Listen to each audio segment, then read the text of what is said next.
Hey there, welcome back. I'm ready to take a little time out and share some stories with you. Are you ready to take a time out too? Hope so. I'm going to gab at you a little bit because I've had a few thoughts and memories and what have you to discuss today on the coffee break. So, welcome.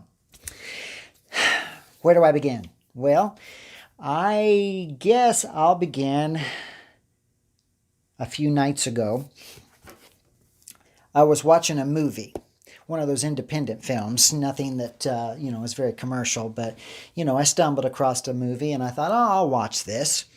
And then in the first, third of the movie, this little boy started singing a Christmas song, The Most Wonderful Time of the Year.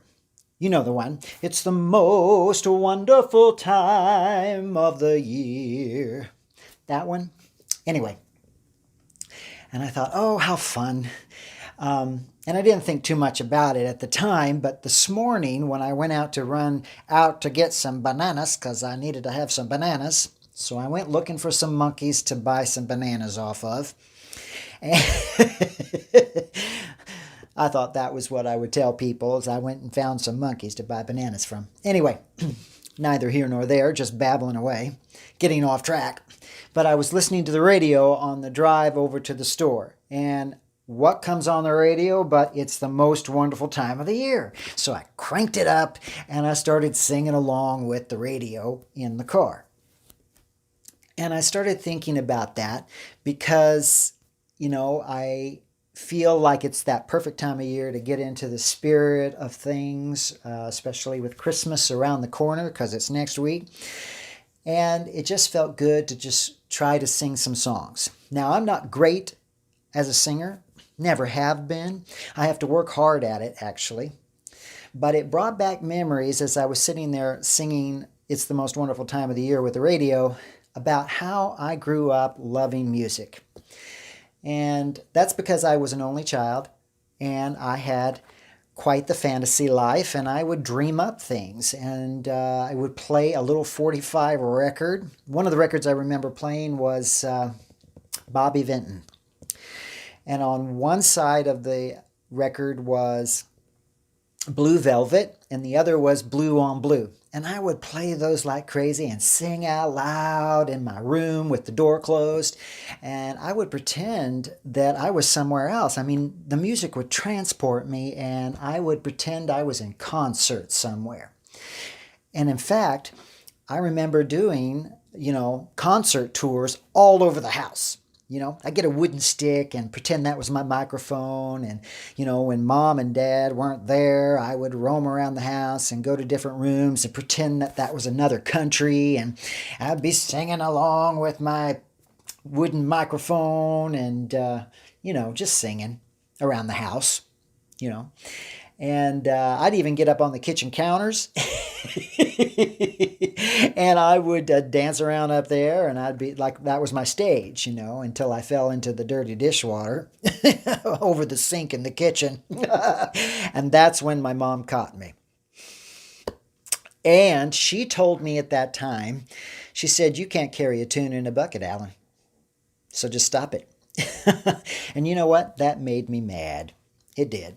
Here I am, just a very impressionable little kid, and you want support from your mom and your dad, and you want to be encouraged. You want to do the best you can. You're not saying that you're the greatest at anything, but you have the opportunity growing up to explore who you are and what you can be and what you can do, and think about what you want to become. Right?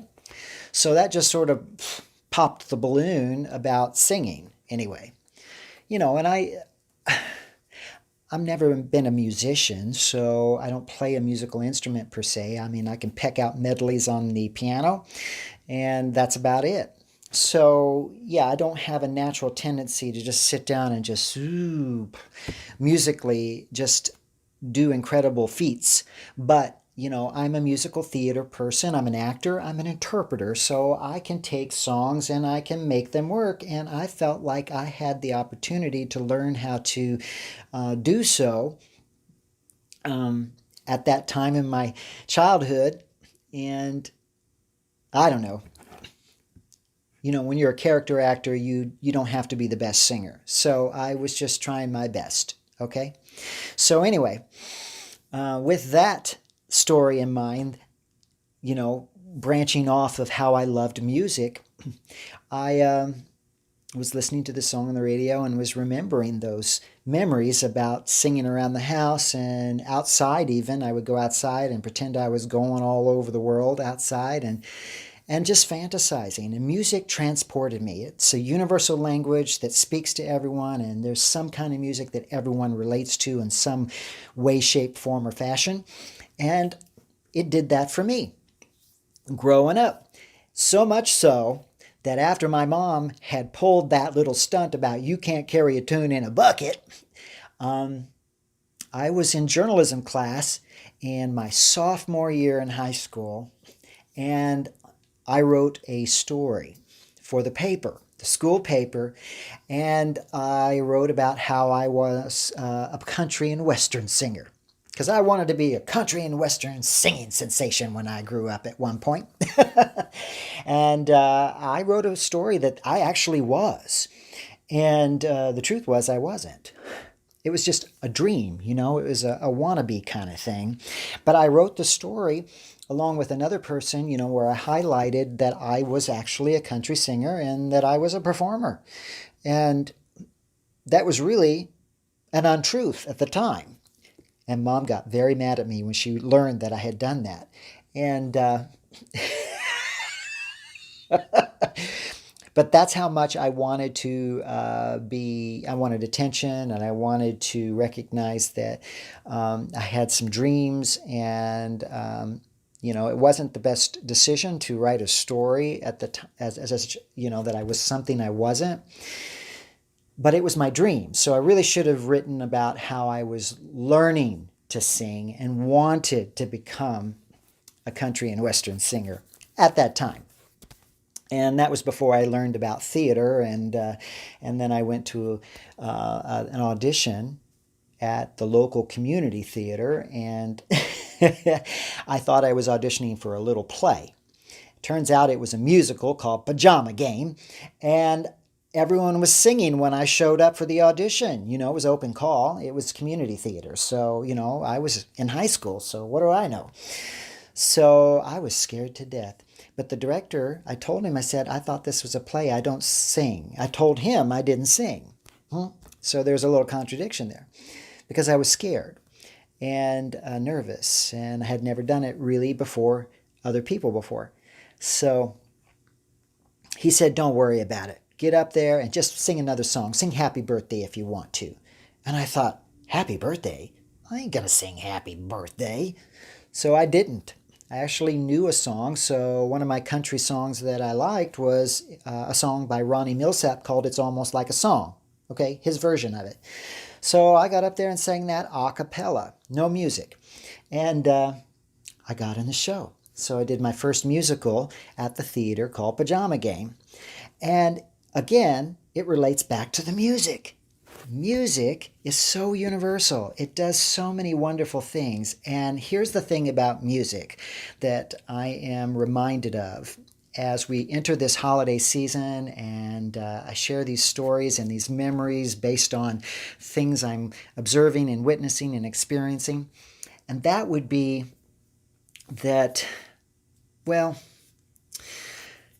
I may not be able to carry a tune in a bucket, but I can sing. And I may have to work at it a little bit, but I can do it.